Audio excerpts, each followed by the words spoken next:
Ditreskrimum Polda Sumsel sudah menetapkan Direktur Keuangan Koperasi DHD sebagai tersangka dari laporan dugaan penipuan dan penggelapan budidaya ikan lele dari 45 mitranya.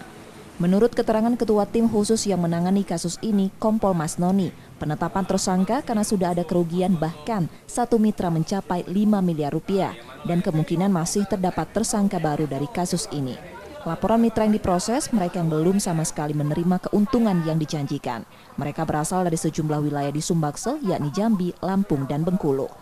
Untuk penetapan tersangka saat ini baru satu, kemungkinan bisa bertambah lagi. Kita berjalan sampai dengan penyidikan. Siapa itu, Bu? Direktur Keuangan.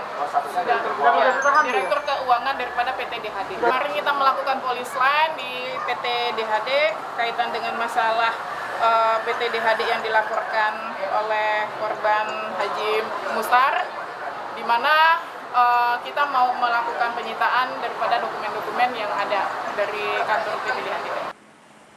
Polda Sumsel juga sudah melakukan penyegelan dan memasang garis polisi di kantor yang berlokasi di Kecamatan Sako, Palembang.